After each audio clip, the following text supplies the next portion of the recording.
Hello everyone, welcome back. I'm out here practicing leading moving targets. Okay, so now obviously I've removed the scope from the rifle because I don't want to be pointing a gun at real people and cars and boats out there, but there's a lot that can be practiced by removing the scope from the rifle. There's certain things that we can do here that we can't easily do at a shooting range. Okay, so one of those things is practicing leading targets. Okay, so first let's and I did do a prior video on this, so I do kind of want to review some of the things that we talked about, technique. So first of all, let's talk about the scope that I have here. This is the primary arms PLX 1:8 by 24 first focal plane, a compact scope. Okay, so the great thing about the first focal plane, I mean, this is where I have found that like first focal plane rules, right? When it comes to leading, trying to shoot a moving target. I have found that most of the other stuff that I can do with the scope, I can do with a second focal plane scope. But because here's the thing, with the second focal plane scope, the measurements, your bullet drop compensator, whatever measurements you have, you have to be in 8 power for those measurements to be true. Okay, and usually that's fine. Okay, but when it comes to moving targets, what I found is a lot of times I have to dial back the scope either to a 3 power or even a 1 power to get that wider field of view, right? And the reason is because as I'm trying to track these targets, I'm going to talk to you about the technique. As I'm looking at the targets that are coming into my scope, I need to be able to kind of see them from the outer edge and kind of follow them in. So if I'm basically zoomed in, I can't see them until it's almost like too late. Okay, and I'll demonstrate. We'll talk about more what I mean. But first, let me give you guys a look at what we're seeing through the scope. So right now it is in first focal plane. So that's got a very generous eye relief. I'm usually able to line that up pretty quickly. Right. So you can see those cars moving back and forth. The focus may not be right because basically the camera doesn't know what to focus on, whether the glass, the reticle, the images in the background. Okay, so that's your first focal plane. So basically it's a duplex reticle. Okay, but there's some mill lines in there which are going to be very useful. So let me go up to 3 power. See if we can get an image in 3 power.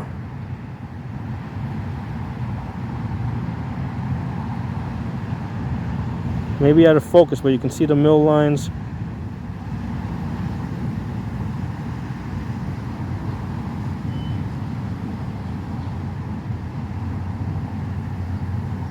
Okay. Let me try to zoom up to 8 power. Okay, so in 8 power, we have a very limited field of view and a terrible eye box. Like when I'm on the rifle, I can find it pretty quickly, but when it's trying to line it up behind the camera, it's especially hard. But that's indicative of if you're in an awkward position. Let's see if I can get this thing out of there and bring it back.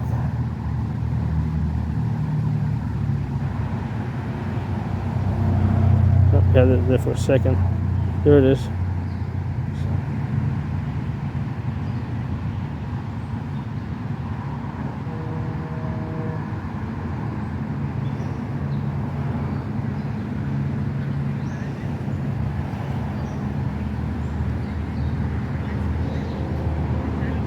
All right, so I'll try and give you guys a still.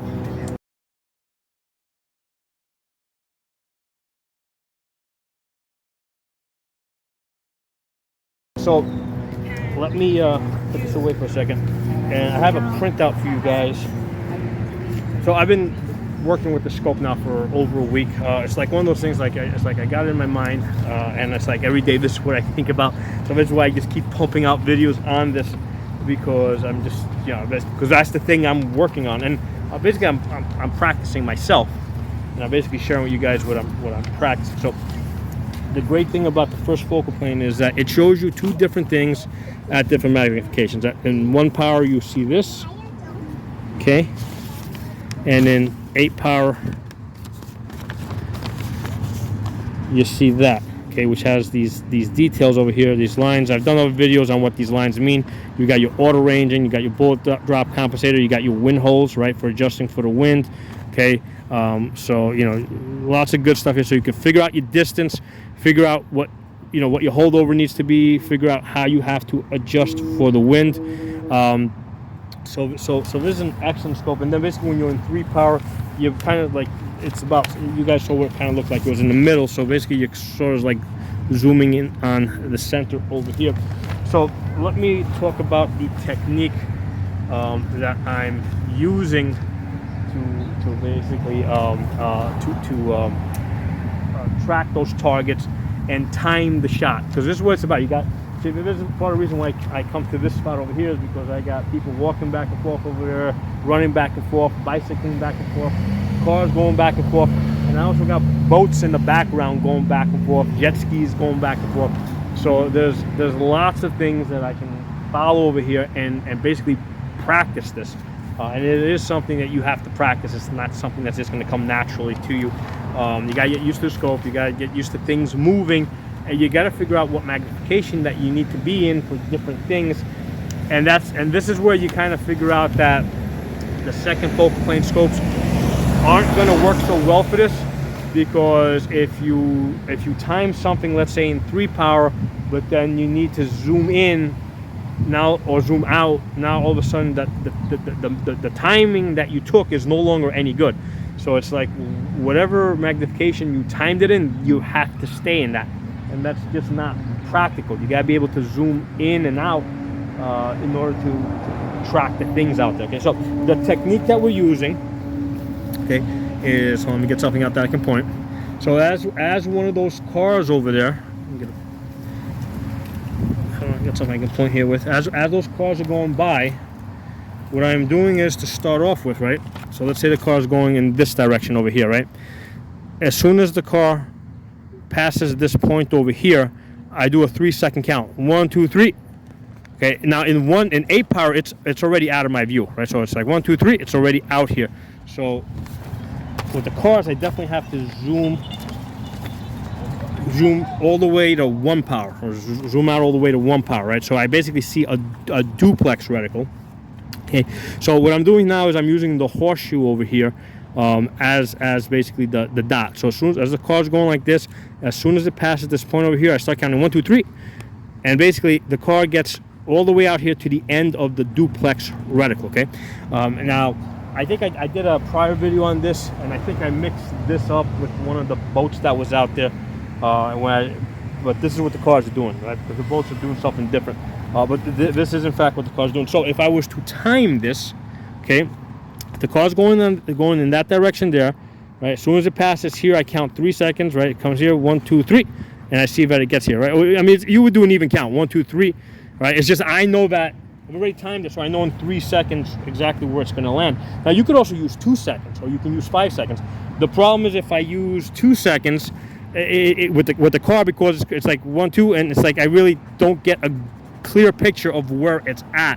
Okay, I don't, or if I do, let's say 5 seconds, right? Because I can do 1, 2, 3, 4, 5. It's already out of my field of view. So I have to take a count that's gonna have where I can time it, where it's gonna land in a position that's convenient. So it doesn't matter where I'm doing a 2 count or a 3 count or a 4 count. I need it to land in a spot that I can work with. Okay. So it is really convenient with the cars with a 3-second count, right? As soon as it passes the horseshoe, I do 1, 2, 3, and it lands on this spot over here, which is very, very distinct, right? The edge of this post over here, right? So now, if the car's going this way, if I was to now lead this car in order to let's say that was an enemy or something I needed to shoot at, right? Let's say World War III broke out, right? Or World War IV. We already had World War III. Now we're on to World War IV.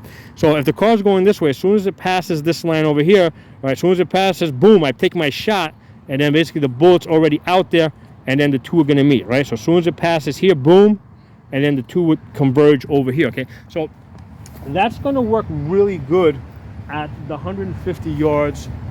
Where those cars are over there, right? And the reason is because in 150 yards, the time of flight of the bullet is insignificant inside of 150 yards. So I'm at 150 yards, I'm really only concerned with the speed of the car, okay? And as soon as it hits this line here, right? It's traveling from in this direction here. As soon as it hits this line here, now I would probably pull the trigger even slightly before it hit that line, because basically I'm going to allow a little bit for my delay, in case I'm a little slow on the trigger, right? A delayed action, right? So as soon as if that's where I timed it at, right on the line, which is where I did, I would pull the trigger, stop pulling the trigger just before that. Okay, so there's two methods here. One is the tracking method, and the other method is the ambush method, right? So I'm gonna, two completely different methods of which you can shoot at that mover, right? So one is, if we've already timed it so that the car needs to be here, and you're gonna shoot it there. So as soon as the car reaches this point here, right? You're going to start tracking it with your scope. So as the car is moving this way, you're going to track it, right? So you're going to fire a lot of shots. Let's say you have a 30-round magazine, right? You're going to dump, let's say, all 30 rounds. As soon as the car makes contact with this line over here, you're going to basically start shooting, and you're going to try to follow this, right? So assuming this, obviously the key is the car, right? So as it starts moving, you're going to keep following it and try to stay with it, okay? And the idea here is, as these two are moving along, right, you're trying to put more than one bullet on this car, right? Because you're just trying to pepper it. So you're going to start pulling the trigger, and you're just going to track it. You know where your starting point is. As soon as it crosses that, you start boop, boop, boop, boop, boop, boop, but you keep following it, keeping this point over here on your car as it's going that way, okay? All right, so, but this is not for a situation where this might work pretty good for a situation where the time of flight is not a factor, okay? But what if I got the boats out there, right, at 500 yards, right? So I got boats out there, and they're basically shooting in at us, right? This is our camp. Let's say this is our camp over here. So they're out there basically doing observation at about 500 yards, and they're also, they're basically just doing harassment. They're firing shots into our camp. And we want to get rid of that boat that's going back and forth out there, okay? So now at 500 yards, right, and this is the thing I did not cover in the last video, time of flight. How are we going to factor in for time of flight? Because we can track that boat out there that's going back and forth. And the way that mostly worked out, now with the boats at 500 yards, right, so I basically needed to basically zoom in to 8 power or 3 power, right, either 3 power or 8 power, depends on where when you look at it, you'll see where you're most comfortable with.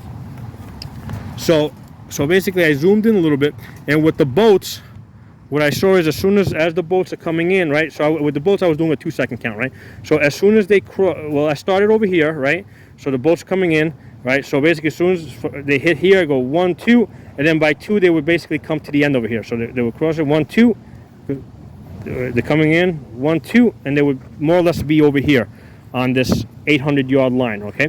So now if I'm going to lead it, right, basically on the other side, as soon as it crosses this line over here, right, as soon as it crosses this line, I start pulling the trigger. Boom, boom, boom, boom, boom, boom, boom. Now, and the idea is that the boat is going to basically meet my bullet over here. So I already determined that that this is where, on this side, right, as soon as it comes here, go 1, 2, it reaches here. So now we're going to basically move this over. As the boat comes in, as soon as it hits this line, we start pulling the trigger, and the two are going to meet over there. But the problem now, it becomes at 500 yards. How do we factor in for time of flight, right? Because now that bullet at 500 yards is going to take probably a second and a half to get out there, okay? And that's something that can be a little difficult to calculate. So I was actually talking with Dimitri about this, and he gave me an idea. The way I think a good way to do this is, if we've timed it so that we need to start here, right? What we're going to do is we're going to start, instead of starting at this line, we're going to start shooting it when it gets to this line over here. So as the boat's coming in, right? Boat's coming in. As soon as it crosses this line, we're going to start shooting it, but we're not going to track it, right? We're not going to do what we did before with the car, where we're trying to stay on it. We're going to keep the scope steady, and as soon as because we're going a little further back, we're going to start shooting at it keep the scope steady without moving it, and keep pulling the trigger. And the idea is that we're going to start shooting ahead of the boat. Down. We're going to, as the boat's coming in, we're going to start shooting ahead of the boat. And then basically at some point, because we don't know at what point, but at some point, because we're dumping a 30-round magazine out there, at some point the two are going to meet up. Okay, so but we need a starting point. We need to know, need to have some idea of where to start and back up a little bit from there. So with the boats, it turns out that that's the thing. In the 2-second timing, they pretty much start there. So I'm going to back up just a little bit more, okay? And as soon as they cross that, start pulling the trigger, but don't move the scope, and then just let the, I mean, I would probably stop as soon as the boat gets like up to the horseshoe over here, or the 800-yard line, right? As soon as it crosses this line, start shooting, boom, boom, boom, boom, boom, boom, and then stop shooting as soon as it gets here, and then something should hit it. Okay, something should hit it, because the idea here is that we want to put some. You know, basically they're out there shooting in at us, annoying us. We need to annoy them back. Okay, so if we're just shooting out there and everything's missing, you know, they're just going to keep doing what they're doing because they don't feel threatened. But if we start putting some bullets and some holes in their boat, okay, obviously we're not going to sink the boat, but we start putting some holes in their boat, they're like, wait a second, these guys know how to shoot, we're obviously in their range, you know, maybe this isn't going to be a good place because, you know, who knows, the next shot might be a headshot. You know, they because again, they don't know what we know and how good we are and what capabilities we are. All they know is that we put a couple of holes in their boat. They don't know that we shot 30 rounds and only maybe 3 hit the boat, right? But the point is, we need those 3 to hit the boat. Because remember, this isn't an armored boat, right? It's not, you know, World War III, you know, World War IV, right? That's probably not a military boat out there. That's probably some yahoos looking for an opportunity to raid our camp and take our supplies. So they probably got a wooden boat. We need to put a couple of holes in their boat. You know, not that it's going to sink it, but just enough for them to see the holes and say, hey, this is not a soft target. Okay, we need to go find some other camp that's you know, it doesn't have this type of capability. So that's my thought as far as how to hit a moving target at, you know, beyond 200 yards, right? Because at 150 yards, the time of flight really isn't a problem. Okay, it's once we get really past, you know, once we get past 200 yards, you know, past 300 yards, really, time of flight starts becoming an issue. And I wanted to do a follow-up video to the first one I did with leading the targets, because I needed some solution, some way of dealing with that time of flight. You know, and his thing is, the time of the flight of the bullet is really hard to factor into this equation. So the best that we can do is lead it a little bit more, right? Basically allow for it, you know, take a fixed position, you know, the ambush position, and then just start peppering it and basically let the target come into our line of fire. Okay? So let me know if this makes any sense, if it's difficult, you know, to understand, you know, because this is a difficult subject to, you know, it just can be a difficult subject for people to understand if they're listening to it for the first time. If anything is not clear, just let me know in the comments, and I'll try and do another video to clarify it better. Okay, I'll talk to you all soon.